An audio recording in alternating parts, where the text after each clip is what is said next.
Okay, today is going to be a run through, and we're going to be using some mental gymnastics. Yeah, it's maybe a little early or a little late for doing that, but let's try to do some mental gymnastics and get through the magic and get to the other side. Go to the matrix or coming back. Either or.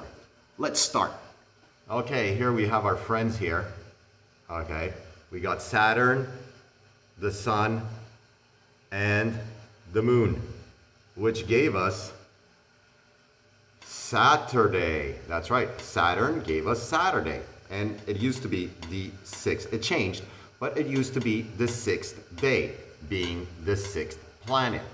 And we have Sun for Sunday, which was the 7th day at one point in time.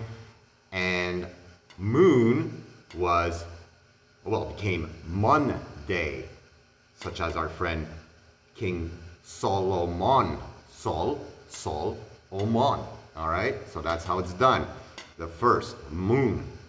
Now, here in English, it could be like, oh, well, you know, like it really is not convincing. But let's go into Français, in the French. If you would ask this to most French people, they wouldn't even know what I'm talking about. That all the days of the week are associated to the planets. All right? Here for lundi, it comes from moon, which is lune. Lundi. Mardi comes, I put it in red, don't you like that? Anyways, Mars, okay, gave us mardi, which is for Mars. Then you had Mercury, which is for Mercury, and that gave us mercredi. And then you have, well, this is Jupiter, also known as the king of gods.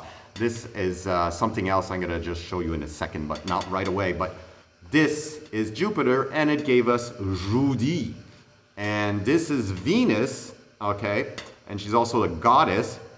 She's also Lucifer, and which gave us vendredi. And we all know this guy. In French, Saturn is samedi, which for us is Saturday. You see, there's a lot of duality in everything. And it became Satan because Jupiter, being the 6th planet, is very far from our friend the sun, and he's in darkness. And that's why he's so unhappy, and he's so unhappy. Anyways, so I want to come back to this nonsense, and it has to do with who? With our friend Jesus. Jesus was born under the star of Bethlehem, which means house of bread. And that's why, you know, you can eat his flesh, even though that's a little bit cannibalistic. Yeah. And it all has to do with witchcraft. But anyways, let's get back to this guy. Jupiter is the king of gods. Okay, that's his personification as one of the gods. He's the king of the gods. Okay, Venus is the goddess of fertility. All right, so the star of Bethlehem, okay, is the conjunction in the sky of the king of gods and Venus. In other words, you basically sneeze on Venus and she becomes pregnant. That's, you know, she's the queen, she's the goddess of fertility. And she's, you know, quite a dish. So when these two get together and create the Star of Bethlehem through, we know what this is, magic, we have Jesus, the King of Kings. And where did he get that? From this nonsense that is also hidden inside of,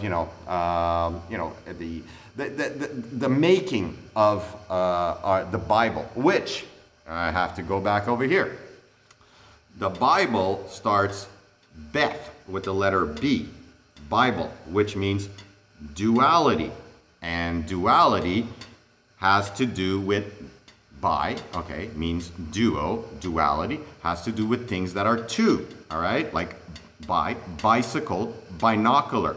So duality, BLE is the suffix, repeated duality. And B was drawn as a pregnant woman, as you can see here. This girl, unfortunately, she got the bug. All right, so what, okay, so now that we've seen all this nonsense, I hope they're not making you dizzy. We have, in our society, we have Hollywood.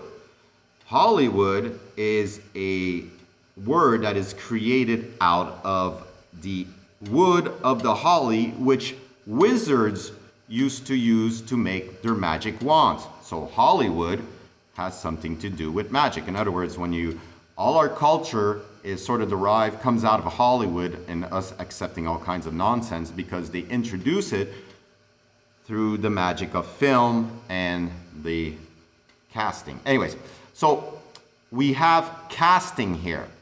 Casting has to do with, again, spells, all right?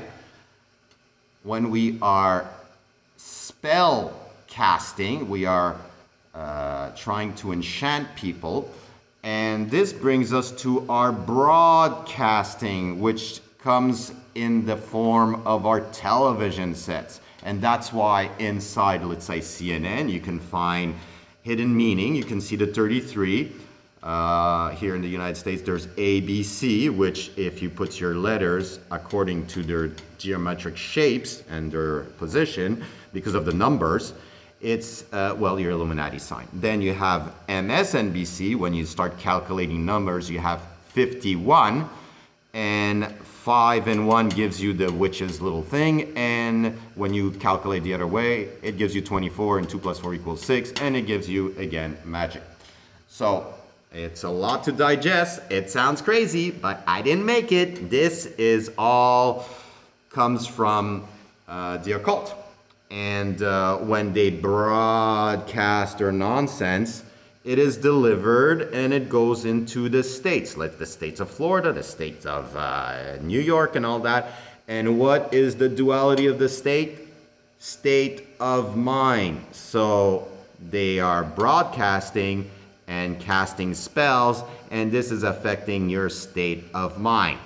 Now, this is word magic, and this is how it works. We live under a world of magic. So I quit. Today, I am going to, unfortunately, you see our friend here, this guy. You can see him right now, all right? All right, you can see him. This guy is this guy, all right? Now, I said it before. He's the personification of the alphabet, all right? The alphabet was created, and they said we're going to give him a god, such as Mother Nature, the Old Man Winter.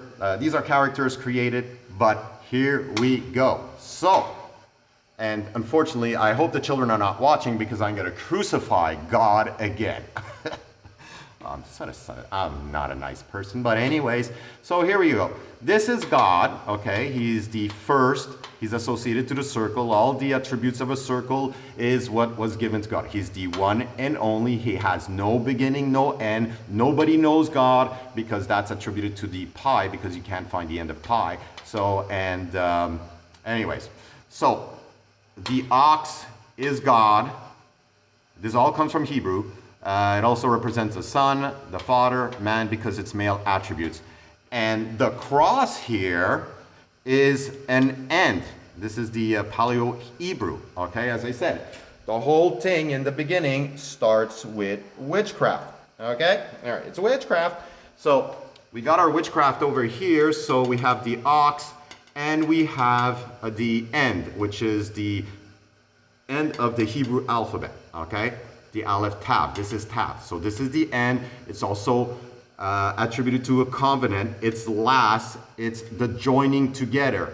Now, get ready, boys and girls.